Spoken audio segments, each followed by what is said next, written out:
칼빈은 기독교 강요 2권 8장 6항에서부터 12항까지 2권 8장 6항에서부터 12항까지 율법, 그러니까 이 십계명을 해석하는 것에 대해서 어떻게 해석하라고 그 이야기를 합니다. 우선 입법자의 의도를 알고 해석해야 되는데 입법자의 의도를 어떻게 하느냐면 5가지를 가지고 이야기합니다. 우리 웨스트민스터 신앙고백서는 8가지를 가지고 이야기했다면 99문에서 웨스트민스터 대규론문답 99문에서 해석할 때 6가지 규칙이 있다고 했다면 칼빈은 5가지를 이야기합니다. 첫째, 내적이고 영적인 것으로 해석하라. 6항에서 이야기합니다. 내적이고 영적인 것으로 의도를 알고 해석하라는 겁니다. 그리고 두 번째, 7항에서 이야기합니다. 예수 그리스도 중심으로 해석하라. 예수 그리스도 중심으로 해석하라는 말은 율법의 완성제라는 개념입니다. 구약, 신약, 언약이 예수로 졌는데 그 중심에는 예수 그리스도가 있기 때문에 예수 그리스도 중심으로 해석하라. 율법의 완성자라는 의미로 기독교 강로 2권 8장 7항에서 예수 그리스도 중심으로 해석하라 라고 이야기하고요. 그 다음 2권 8장 8항에서 문자 이면의 뜻을 파악하라. 이게 세 번째 해석 방법입니다. 문자 이면의 뜻을 파악하라. 8항에서 이야기합니다. 그 다음 네 번째, 이거는 9항에서 이야기합니다. 2권 8장 9항에서 명령과 십계명 보면 명령이 있고 금지가 있거든요. 긍정이 있고 부정이 있습니다. 뭐뭐 하라, 이 명령 긍정이고 하지 말라, 도둑질하지 말라, 이 금지고 부정이거든요. 이것의 반대 의미를 기억하라. 그렇게 해석하라고 합니다. 금지는 명령으로, 부정은 긍정으로 반대 의미를 기억해서 해석하라. 이게 9항에서 이야기합니다. 이게 네 번째 해석 방법이고요.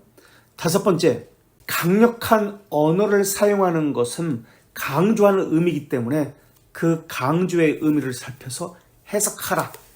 예를 들어가지고 이계명 가운데 1000대까지 은혜를 베풀겠다는 그런 말씀이 있습니다. 3, 4대까지 저주를 베풀고 이 명령을 지키지 않으면, 명령을 지키면, 이 계명을 지키면 1000대까지 은혜를 베풀, 이렇게 강조하는 부분에 대해서 신경 써서 해석하라 라고 그렇게 이야기합니다. 그것이 10항에서 이야기합니다. 기독교 강요 2권 8장 10항에서 이 5가지를 이야기합니다. 아까 네 번째 명령과 금지 반대를 이야기할 때 예를 들어서 부모를 공경하라 그러면 반대로 해석해야 되잖아요. 어떻게 해석할까요? 반대 의미를 해석한다고 할 때 부모를 공경하라 라고 할 때 이 계명은 반대로 해석하면 자녀의 뜻대로 성경에도 나오는데 왜 자녀를 노엽게 하지 말라 이렇게 해석하는 겁니다. 예를 들어 살인하지 말라는 생명을 보존하라. 예. 그렇다면 10가지 언약의 말씀 계명 중에서 긍정이 있고 부정이 있습니다. 그렇죠? 긍정 명령이 있고 부정 명령이 있습니다. 어떤 것이 부정 명령이고 어떤 것들이 긍정 명령일까요? 말라가 부정이죠? 몇 가지일까요? 긍정은 하라가 몇 가지일까요? 몇 계명과 4계명 부모를 공경하라와 그리고 안식일을 거룩히 지켜라. 예. 4, 5계명의 긍정 명령이고 나머지는 부정 명령이다. 1, 2, 3, 6, 7, 8, 9, 10. 예. 이건 부정 명령이다. 십계명의 구조는 지난주도 얘기했지만 첫 번째 머리말이 있습니다. 머리말. 여기서는 하나님이 어떤 분인지를 명시하죠. 어떤 분인지를 명시하죠. 여호와라는 것을 명시하면서 여호와는 어떤 분이다? 창조주 말고 구속주. 구속주. 구속주 하나님을 명시하죠. 그러니까 이것이 전제가 되어서 해석을 해야 됩니다. 구속받았다라는 것을 전제로 해서, 그러니까 구속받은 백성에 주시는 계명이다 라는 것을 기억해야 됩니다. 그래서 머리말이 있고요. 그 다음에 첫 번째 돌판에서는 1부터 4계명까지 있죠. 1부터 4계명까지 있고 두 번째 돌판에는 5부터 10계명이 있습니다.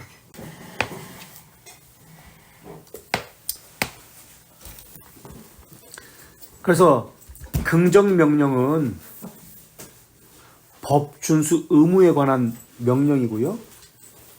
부정명령은 법 위반, 하나님이 금지하신 것에 대한 명령입니다.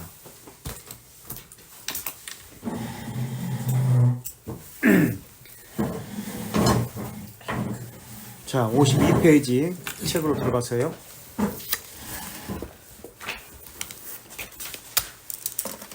십계명을 해석할 때 주의할 점, 또 하나는 하라는 명령이 있을 때는 하지 말라는 말씀을 떠올리고, 하지 말라는 명령이 있을 때는 하라는 말씀을 떠올려야 합니다. 또 여긴 없지만 너는 나로, 나는 너로 해석하라고 우리가 지난 시간에 배웠죠. 이렇게 할 때 십계명을 제대로 해석하고 적용할 수 있습니다. 율법 해석자로서 선지자들을 주셨죠. 그래서 예수 그리스도도 율법의 해석자로서 이 땅에서 사역을 하셨죠. 부정과 긍정 중 더 강조되는 것은 무엇이죠? 부정명령과 긍정명령이 십계명 중에서 더 강조되는 것, 더 강력하게 강조되는 것, 부정이죠. 그러나 부정만 중시되는 것은 아닙니다. 율법이, 이 십계명이 예수 그리스도 중심적 해석이라고 말씀드렸잖아요. 이것이 말하고자 하는 것은 어떤 의미일까요? 율법이 말하고자 하는 것은 예수 그리스도를 나타내고 예수 그리스도를 이해하고 예수 그리스도를 따라야 한다는 의미입니다. 예수 그리스도를 나타내는 것이 율법이다. 예수 그리스도를 이해하고 예수 그리스도에게 순종해야 된다. 이것이 율법이 말하고자 하는 것이다 라는 것을 이야기합니다. 십계명은 의의 규칙입니다. 구원받은 백성들에게 주신 의의 규칙, 삶의 기준, 그리고 그 내용은 예배입니다. 하나님께 대한 직접적인 예배와 하나님께 대한 간접적인 예배입니다. 그 내용은. 그래서 자기의 의에 대해서 버리게 합니다. 자기에 대한 모든 확신을 버리게 하는 게 바로 율법입니다. 그래서 여기서 겸손과 순종을 배우게 합니다. 예수 그리스도를 이해하고 예배하게 될 때 겸손과 순종을 배우게 합니다.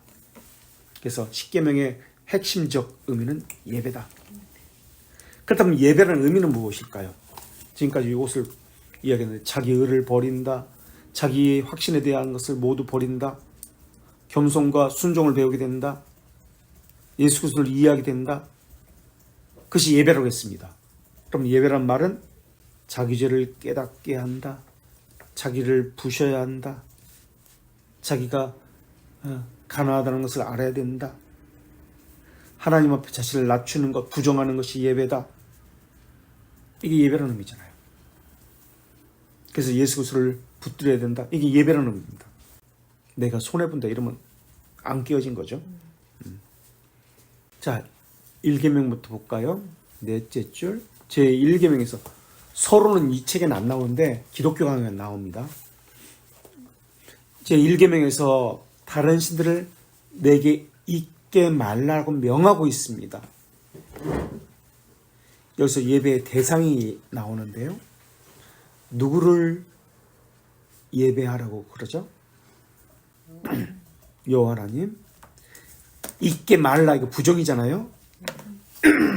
긍정으로 해석하면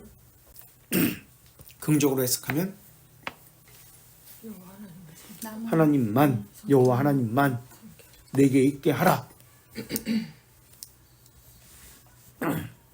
다른 신들을 내게 있게 말라라는 것은 여호와만 내게, 너는 나로 해석하라고 했잖아요. 내게 있게 하라. 이 말의 의미는, 하나님에 대한 우리 의미가 여호와만 순경하라, 예배하라, 여호와만 신뢰하라, 여호와에게만 기원을 두라, 여호와에게만 감사하라, 그런 개념이에요. 하나님께 대한 우리 의무가 여호와만 순경, 예배하라. 첫째, 순경, 예배하라, 경외하라. 둘째, 여호와만 신뢰하라. 셋째, 여호와만 기원, 근원을 두라. 넷째, 감사. 첫째, 순경. 둘째, 신뢰. 셋째, 기원. 넷째, 감사. 하나님은 유일한 분입니다. 여호와만 내게 있게 하라. 그래서 유일한 분입니다. 마땅히 우리가 존경해야 할 뿐이며 더 나아가 우리는 그분만을 예배해야 합니다. 두 마음을 품고 기도하면 하나님은 그 기도를 듣지 않습니다. 사람의 본질을 보시고 판단하시는 하나님이 사람의 생각을 아시기 때문에 하나님과 다른 것을 겸하여 섬기는 마음과 행동은 기뻐하지 않습니다. 하나님은 유일한 분이기 때문에 다른 잡신과 비교해서는 안 됩니다. 하나님만을 섬겨야 한다면 그분의 권위를 인정해야 합니다. 순경이란 뜻이 무엇일까요? 순경. 지금까지 읽었던 이 부분에 나오는데 어떤 단어로 표현될 수 있을까요? 하나님은 유일한 분입니다 라고 전제하고 다른 신이 없다라는 것을 전제하고 하나님만 내게 있게 하라고 전제합니다. 유일한 분. 그 다음에 첫 번째 순경입니다. 마땅히 우리가 존경해야 할 분입니다.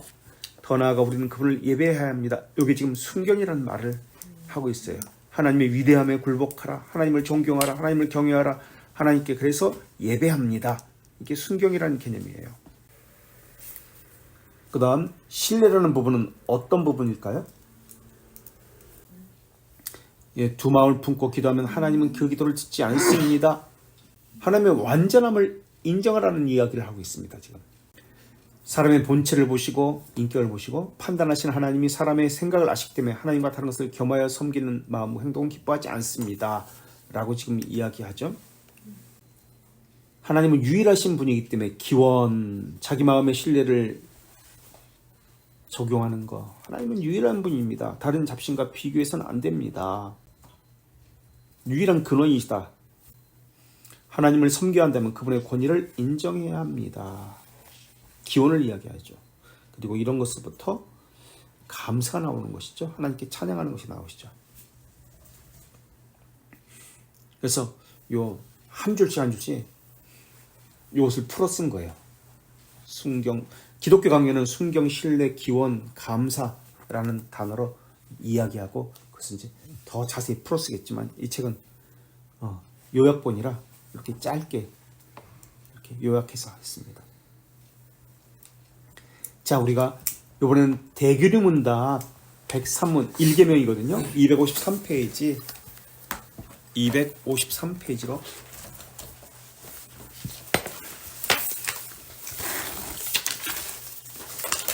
대규리문답 103문 제1계명은 무엇인가? 제1계명은 다음과 같다. 너는 나 외에는 다른 신들을 내게 두지 말라. 이거 해석해 보세요. 긍정은 부정으로 우리가 5가지를 이야기했거든요. 그러니까 내적이고 영적인 해석을 했고, 두 번째 예수 그리스도 중심적 해석을 했고, 세 번째 문자 이면의 뜻을 파악해야 되고, 네 번째 명령은 금지, 금지는 명령, 반대의 의미를 기억해야 하고, 다섯 번째는 강력한 언어 사용 시에 강조하는 것, 1000대까지 은혜를 베푸니라, 3, 4대까지 저주한다, 뭐 이런 식으로 강조하는 의미는 기억하여 지켜라, 안식일을 기억하여, 이렇게 강력한 언어 사용 시 이 강조에 주의해서 해석해라, 이렇게 5가지 그 10계명의 해석 방법이 있는데 1계명을 한번 해석해 보십시오. 너는 나 외에는 다른 신들을 내게 두지 말라. 어떻게 했을까요? 나는 너의 유일한 신이다. 네, 그렇죠. 또 어떻게 했을까요? 나는 너의 유일한 신이다. 그리고 우리가 1계명에서 순경, 신뢰, 기원, 감사로 이렇게 여기서 발견할 수 있다, 해석할 수 있다라고 얘기했습니다. 이걸 또 해석하면 유일한 신이다. 또 어떻게 해석할 수 있을까요? 또 어떻게 해석해요? 나만을 존경하고 예배해. 그렇죠. 나만을, 그러니까 여호와만을. 예. 그러니까 또 이걸 반대로 해석할 수도 있죠. 나만을 예배하고 존경한다. 그러면 반대로 해석하면 나 외 다른 것들. 다른 것들은 예배해서 안 된다. 존경해서 안 된다. 그렇게도 해석할 수 있죠. 그죠? 또요. 이 순경이라는 개념을 또 해석했고요. 또요.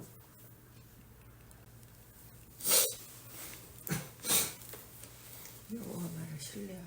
여호와의 말, 그렇죠. 여호와만을 신뢰. 반대로 얘기하면 여호와 외의 것은 신뢰하지 말라. 근데 우리는 돈을 신뢰하고 사람을 신뢰하고 뭐 인간관계를 신뢰하고 등등 그렇죠. 또 어떻게 해석할 수 있을까요? 여호와만이 유일하시다. 했잖아요. 유일하시다 했죠. 여호와께만 감사하라. 여호와께. 그럼 사람에게 감사하지 말라는 의미인가요? 사람에게 감사하지 말라는 의미인가요? 그 얘기는 여호와께만 감사하라는 그 얘기는 아니잖아요. 그죠? 그러면은 질서. 간접적인 예배라고 그랬잖아요. 간접적인 예배. 직접적인 예배야 간접적인 예배. 감사도 하나님께 감사하는 이 사람에게도 감사하지만 하나님께 더 기원을 두라. 그런 개념으로서 감사하는 거죠. 이 사람에게도 감사하는 거예요. 하여튼 여러 가지 것으로 좀 해석이 가능하죠. 하나님의 권위를 순종하라. 하나님의 외 다른 권위에는 그러면 위정자들의 권위에는 마찬가지예요. 간접적인 예배, 직접적인 예배. 그들의 권위에도 순종하지만 그 권위를 주신 것은 하나님이다. 기원은 하나님이다. 만약에 이 위정자가 하나님의 권위와 반대가 된다면 우리는 어디에 순종할 것인가? 하나님의 권위에 우선순위를 둔다. 부모의 권위도 마찬가지죠. 부모의 권위와 하나님의 권위가 충돌된다면, 계명이 충돌된다면 우리는 어디에 더 우선순위를 뒀는가? 하나님의 권위. 우리 코로나 시기에 그런 경우 많이 있잖아요. 부모가 교회 가지 말라고 그랬어요. 나는 부모 말씀, 하나님이 부모 공경하고 부모 말 잘 들으라고 그랬잖아요. 이렇게 이야기한단 말이에요. 그럼 충돌이 되는 거예요. 하나님은 안식을 지키라고 했는데. 이를테면 이런 것들. 자, 그런데 1계명이 지금 이와 같이 해석이 되었습니다. 해석은 어느 정도 뭐 이렇게 되었다 하고, 먼저 요구하는 것과 부정하는 것, 하지 말라고 금지하는 것이 있습니다. 그래서 이 신앙고백서나 이 교리문답서의 이 순서는 1계명이 무엇이다, 2계명이 무엇이다, 그 다음에 요구가 나옵니다. 긍정이 나옵니다. 그죠? 104문 요구하는 의무는 무엇입니까? 이것을 해석을 해주는 거예요. 그 다음에 105문에는 금지하는 것이 무엇입니까? 두지 말라가 부정이잖아요. 그런데도 긍정을 먼저 이야기하고 부정을 나중에, 이 순서가 똑같아요. 긍정, 부정, 긍정, 부정. 이게 앞에가 부정이었어도 긍정, 부정, 긍정. 보세요. 1계명이 요구하는 의무가 무엇인지 이제 해석을 합니다. 읽어주시겠어요? 유일한 참된 하나님과 우리 하나님이신 그분을 알고 인정하는 것. 알고 인정하는 것입니다. 두 번째, 그것을 따라 그분께 경배하고 영광을 돌리는 것입니다. 그래서 묵상하고 기억하고 생각하고 묵상하고 기억하고 높이 존경하고 영예롭게 하고 순경하고 택하고 사랑하고 바라고 두려워해야 합니다. 네, 그분께만, 그리고 그분을 믿어야 합니다. 신뢰해야 된다는 것을 이야기했죠. 첫 번째는 순경을 이야기했고, 지금 2항은 순경을 이야기하고 있죠. 그죠? 순경은 이렇게 해야 합니다. 묵상하고 기억하고 존경하고 영예롭게 하고 높이 영예롭게 순경 택하고 순경 이렇게 해야 합니다라는 것을 지금 설명하고 있고요. 그분을 믿어야 합니다. 신뢰한다는 것을 이야기하고, 그분을 신뢰하고 3상은 소망하고 기뻐하고 즐거워하고 열심을 내야 합니다. 그 다음에 그분의 도움을 바라고 모든 찬양과 감사를 드리고 전인으로 그분께 전적으로 순종하고 굴복하고 그분을 거스르는 것이 있을 때마다 슬퍼하고 그분과 함께 겸손하게 걷는 것입니다. 기원과 감사에 대해서 또 이야기하고 있죠. 그분에게 도움을 바라는 것, 기원을 이야기하고 있죠. 모든 찬송과 감사를 드리는 것, 감사를 이야기하고 있죠. 이것이 요구된 의무입니다. 긍정명령. 자, 그래서 우리가 성경을, 이 십계명을 해석할 때 명령과 금지는 반대 의미를 기억하라라고 했습니다. 이번엔 반대 의미, 금지된 죄가 무엇인지 이거 반대로 지금 이야기합니다. 105문 금지된 죄는 무엇입니까? 1계명에서 금지된 죄는 첫째, 하나님을 부인하거나 두지 않는 무신론. 부인하는 거나 두지 않는 무신론. 무신론의 형태가 우리 세 가지 것이 있다고 얘기했죠. 그죠? 이론적 무신론, 실질적 무신론, 실천적 무신론. 이론적 무신론, 하나님의 존재 절대 부정하는 거. 실질적 무신론, 신 존재를 믿으나 속성, 동일 본질 이것을 부정하는 것을 이야기하죠. 실질적 무신론. 실천적 무신론, 하나님을 인정해요. 근데 하나님 없이 사는 것. 그러니까 하나님을 인지하지 못하고 하나님의 속성 그대로 믿지 않고 사는 것. 이게 실천적 무신론.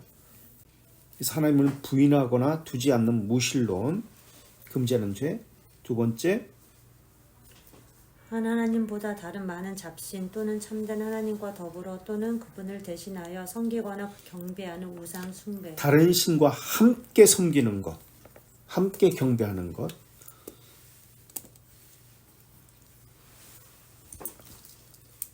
셋째, 하나님과 우리의 하나님을 섬기지 않고 인정하지 않는 것도 우상 숭배입니다. 넷째, 이계명에서 당연하게 그분께 속한 것을 생략하거나 무시하는 것도 우상 숭배입니다. 다섯 번째, 그분에 대한 무지하는 것, 우상 숭배입니다. 무지, 몰라서 못했다, 우상 숭배입니다. 망각하는 것, 오해하는 것, 어리석은 견해, 무가치하고 사악한 생각, 이거 다 우상 숭배입니다. 여섯 번째, 그분의 비밀에 대한 불손하고 호기심을 가지고 행해지는 조사. 이제 오후에 우리 교리 공부할 텐데 거기에도 호기심을 가지고 행하는 조사. 3, 4장 7항에서도 요 이야기가 나와요. 호기심을 가지고 하나님에 대해서 꼬치꼬치 캐묻는다. 1계명을 어기는 거죠. 일곱 번째, 하나님에 대한 모든 신성모독, 증오.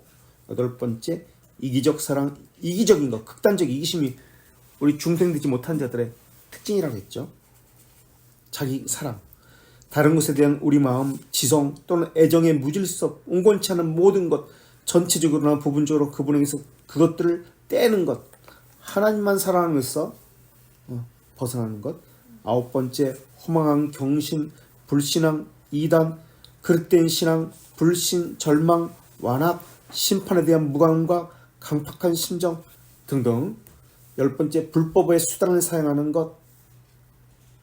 11번째, 육적 즐거움, 기쁨, 부패하고 맹신적 무분별한 열심, 절제되지 않는 열심. 12번째, 냉담함, 미지근함, 차가움, 하나님에 대한 무감각, 이것도 우상숭배입니다. 죄에 대해서 인지하지 못하는 것, 우상숭배입니다.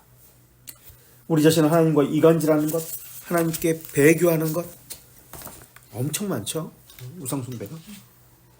성자, 천사, 그 다음 페이지 14. 다른 어떤 피조물에게 기도 또는 종교적으로 경배하는 것. 15번째, 마귀와 결탁, 조언 구하는 것, 마귀의 제안에 귀를 기울이는 것, 인간을 우리 신앙과 양심의 주인으로 삼는 것. 16번째, 하나님과 그분의 명령을 얕보고 경멸하는 것. 17번째, 성령 하나님을 정하고 슬프게 하는 것. 죄를 짓는 모든 것들을 지금 이야기하죠. 18번째, 그분의 배려에 대해 만족하지 못하고 조급해하는 것. 우상숭배의 특징이 극단적 이기심 말고 또 뭐가 있죠? 그건 우상숭배고, 우상숭배자, 이제 말재가 나고 인본주의고 고아물을 만들어내는 사람들의 나타나는 특징들.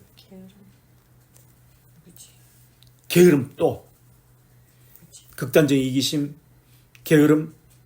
지금 요 이야기를 하려고 그랬는데 요 이야기를 좀 성급한 확신, 조급한 확신, 요 이야기를 하려고 그랬는데 조급해지는 것, 그분이 우리에게 가하는 재앙에 대한 책임을 그분께 어리석게 돌리는 것. 19번째, 우리 자신이 선하다는 것과 선한 것을 행할 수 있다는 찬사를 운이다, 운과 우연에 돌리는 것.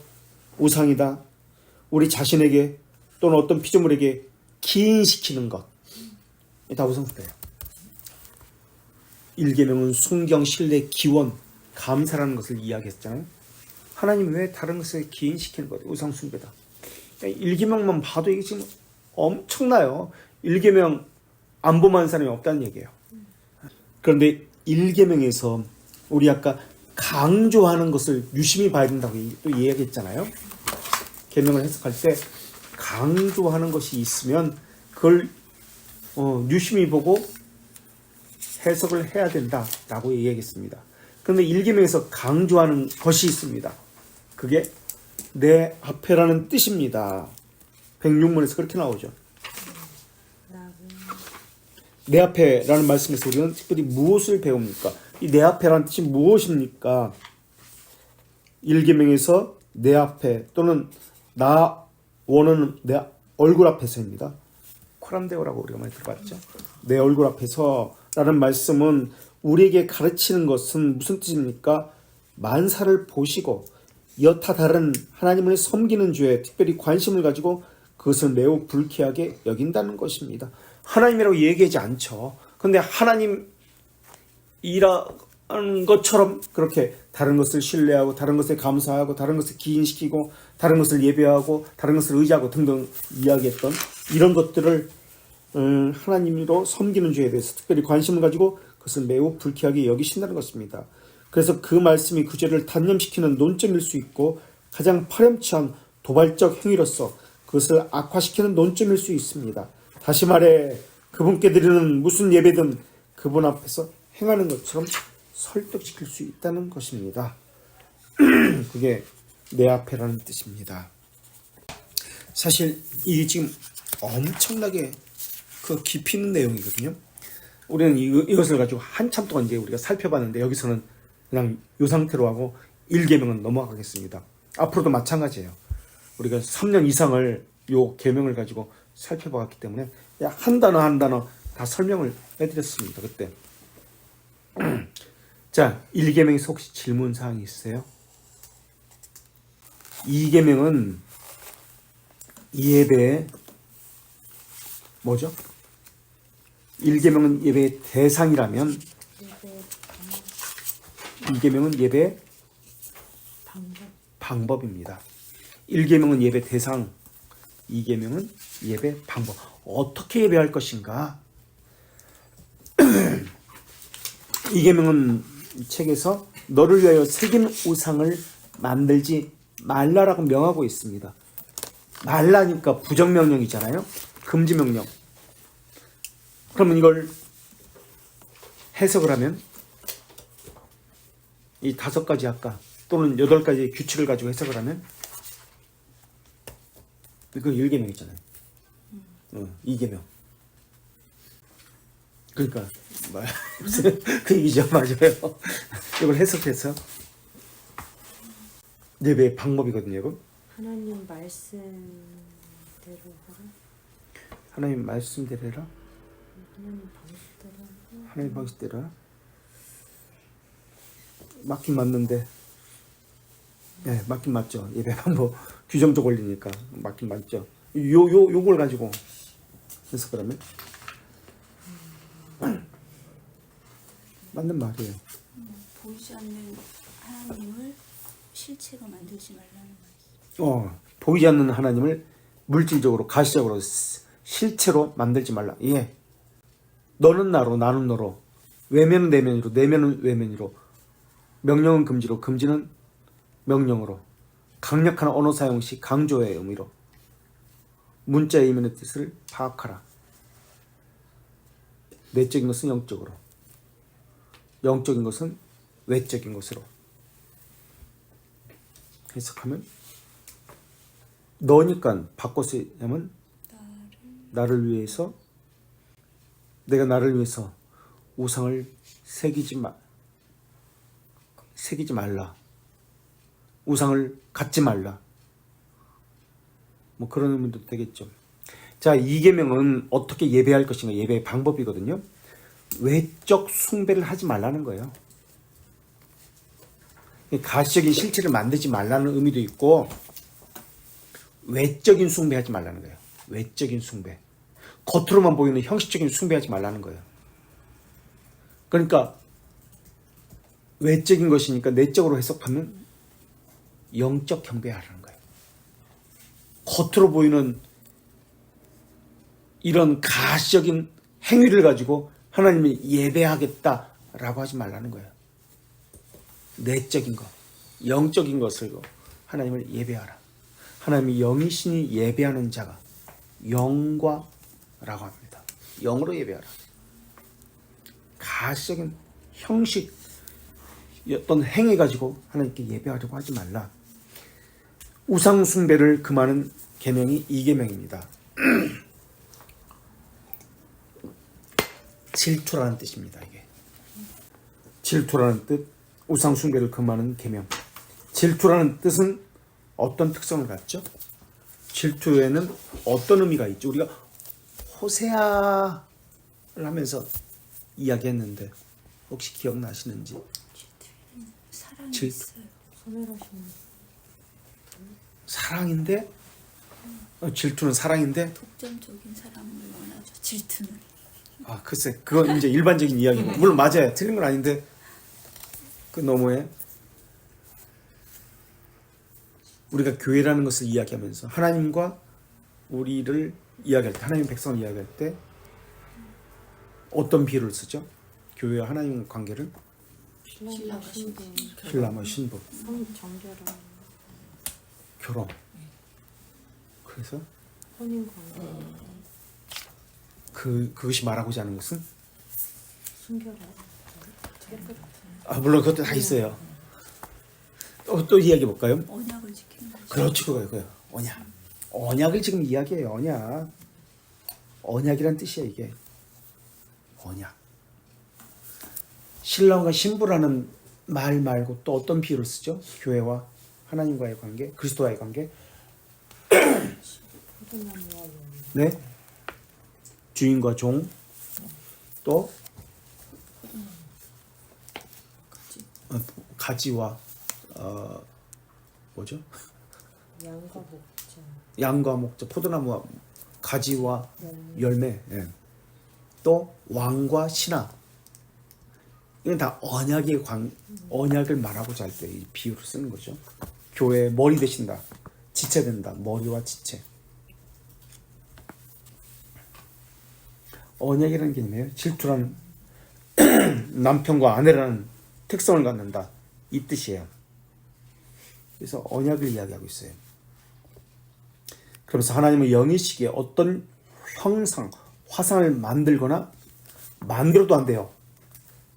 저는 기도할 때 이렇게 기도하라고 어떤 곳에 드렸는데 하나님을 머릿속에 그리라. 하나님의 형상을 이렇게 그려가지고 기도하라. 그럼 기도가 잘 된다. 근데 여기서는 그려선 안 된다고 이야기합니다. 마음대로도 안 되고 상상해서도 안 됩니다. 그려서 안 됩니다. 그게 우상숭배입니다. 또 인간적인 상상력으로 그분을 생각해서는 안 됩니다. 그분이 알리신 것만 알 수 있습니다. 요게 예배의 무슨 원리? 예배의 규정적 원리. 예배 원리는 두 가지 원리가 있죠. 우리가 예배를 공부할 때 배웠는데 무슨 원리가 있죠? 규정적 원리와 규범적 원리. 규정적 원리는 뭐고 규범적 원리는 뭐예요? 성경이 말씀하는 그대로 행하는 것. 규범적인 것은요. 성경에서 하지 말라고 하는 것을 해도 된다. 하지 말라는 것을 해도 된다? 말씀 안 한 건 말씀- 말씀하지 않은 것은 해도 된다. 하지 말라는 것을 해도 되면 안 되지 그건. 하지 말라고 하지 않은 거. 하지 말라고 하지 않은 것은 해도 된다. 말씀에 없는 내용은 해도 된다. 금하지 않은 것은 해도 된다. 그러니까 예를 들어 가지고 규정적 원리는 어디에 신앙의 규범이죠? 뭐 어떤 로마 같은 규범적 원리가 규정적 원리가 로마 가톨릭이에요? 아니요. 개혁파 우리 장로교회가 규정적 원리의 예배 원리를 쓰죠. 성경이 명하는 것만 하는 거예요. 규범적 원리는 그것도 다른 데 있어요. 규정적 원리가 다른 곳에서도 이 규정적 원리에 따라서요? 없죠. 규범적 원리는 다른 곳에서. 그러니까 쉽게 생각하면 우리 저 설교 시간에 연극하지 말라고 성경에 써 있더냐? 없다. 그러니까 연극하는 거예요. 연극으로 대체하는 거예요. 뭐 어떤 프로그램 하지 말라고 그렇게 써 있더냐? 그래서 만들어서 하는 거예요. 예배 시간에 그걸 대체하는 거예요. 그래서 이런 경우도 있어요. 이제 구역장들 이제 큐티 나눔하잖아요. 서로 이렇게 큐티 어떤 성경 본문을 나는 이렇게 생각합니다. 이렇게 나누는 거. 그 설교를 보여준 거예요. 설교 대신 대여섯 명 이렇게 강대상 올라가가지고 동그랗게 앉아가지고 오늘 본문 이건데 이거에 대해서 어떻게 생각합니까? 서로 이렇게 나누는 거예요. 그 설교 대체 그런 경우도 있었어요. 제 경험에는 제가 본 거는 이런 식으로 해버리는 거예요. 규범적 원리죠. 없는 것을 만들어서 하는 것이죠. 이건 다 이계명에 새기는 운상을 만들지 말라에 금하는 겁니다. 그래서 예배의 규정적 원리, 우리는 그분이 알리신 것만을 알 수 있습니다. 그리고 흔히 예술이라는 핑계로, 그래서 크리스찬 뭐 예술가, 미술가 이런 사람들 예수님의 얼굴 그리고 하나님 이렇게 그림 그려가지고 전시하고 막 이런 거 많이 있잖아요. 신앙이 좋다 그러가면서 이것은 그분을 모독하는 행위입니다. 이렇게 나와요. 그건 옳은 게 아니에요. 신앙이라는 이름으로 성경은 어떤 미술가는 평생에 자기는 신앙적인 그림만 그린대. 그래서 성경의 모든 것을 그림으로 다 표현해요. 아니다. 우상숭배다. 하나님을 물질적이고 가시적으로 표현하지 말라. 또 하나님 말씀은 상상해서 그려내서는 안 된다. 다 우상숭배다. 우상은 탐심 때문에 만들어진 것이기 때문에 만들어서도 안 되고 섬겨서도 안 된다. 자, 이번에는 107문 와야 되는데 가봅시다. 107문 255페이지. 이 계명은 무엇입니까? 다음과 같습니다. 너를 위하여 새기는 운상을 만들지 말고 또 위로 하늘에 있는 것이나 땅 아래로 땅에 있는 것이나 땅 아래 물속에 있는 것을 어떤 형상도 만들지 말며 그것들에 절하지 말며 섬기지 말고 나 내 하나님 야훼는 질투하는 하나님이지 언약이라고 나를 미하는 자의 죄를 갚되 이 강조가 또 나오죠. 아버지부터 아들에까지 3, 4대까지 이르게 하거니와 나를 사랑하고 내 계명을 지키는 자에게는 1000대까지 은혜를 베푸는 자. 강력한 언어를 사용해서 강조를 지금 이야기하고 있죠. 자, 먼저 의무가 무엇인지를 이야기합니다. 이 계명에서 요구된 의무는 하나님께서 말씀에서 제정한 것 같이 종교적 모든 경배 규례를 수용하고 준수하고 순전하게 전적으로 지키는 것입니다. 그래서 두 번째, 그리스도의 이름으로 특별히 기도하고 감사하는 것이고, 이 특별히 예수 그리스도의 이름으로 기도한다는 의미는 무엇일까요? 예수 그리스도의 의미 기도한다. 예수님의 이름으로 기도한다는 의미는 예수 그리스도만이 우리의 중보자이시오. 중보자라는 게 의미죠. 중보자라는 의미는 무엇을 기억해야 되죠? 중보자는 신성. 만이 아니라 네, 두 원성을 신성과 인성, 중보자라는 뜻이죠. 그 다음 세 번째 3절 108문에 말씀을 읽고 선포하고 듣는 것입니다. 읽고 선포 듣는 것. 네 번째 성례를 집행하고 수용하는 것. 다섯 번째 지금 교회 정치 기강 참된 교회 표징 세 가지 것을 이야기하죠. 여섯 번째 참된 교회 표징이 없다면 이것이 기강이 없다면 이건 잘못된 거예요. 네. 하나님을 우상 숭배하는 거죠. 새긴 우상을 만든 것이죠. 교회 사역과 유지이고 종교적 금시 하나님의 이름으로 맹세하고 그분께 서원하는 것이고 거짓된 모든 경배를 인정하지 않고 혐오하고 반대하는 것이며 서로의 지위와 부르심에 따라 거짓된 경배와 우상 숭배하기 위한 모든 기념을 제거하는 것입니다. 우리 안에서 하나님께서 명하지 않은 말씀으로 지지하지 않는 모든 것은 다 제거되어야 합니다 라고 얘기했고요.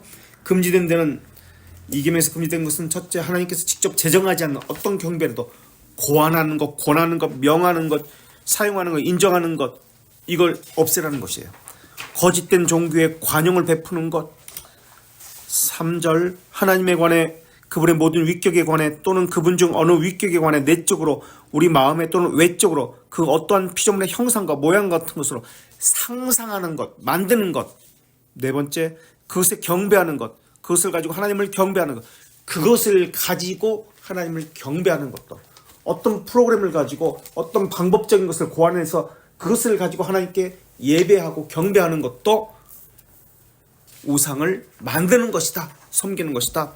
다섯 번째, 위조된 신성, 그것에 관한, 그러니까 어떤 것에 신성을 부여하는 것, 어떤 것에 권위를 부여하는 것, 위조된 신성, 그것에 관한 모든 경배, 그것에 속한 예배, 미신적 모든 고안물을 상상하여 만드는 것.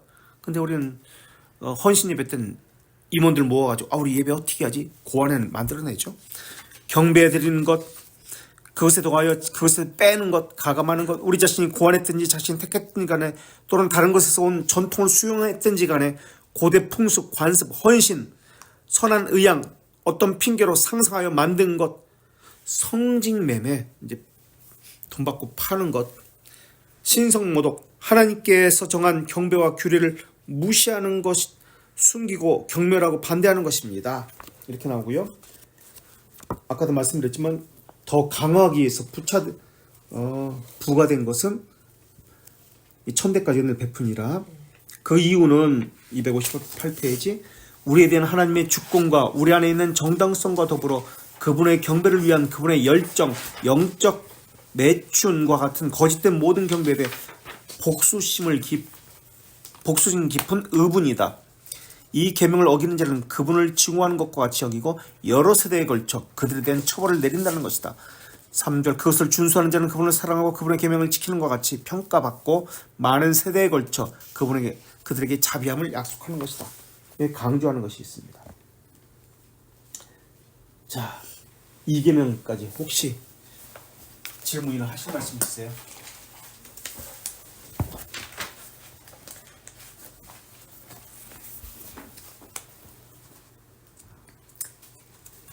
이 계명 하나씩 다 살펴보면은 우리 1계명도 그렇고 2계명도 그렇고 우리가 행하는 거예요, 다. 유심히 살펴야 돼요.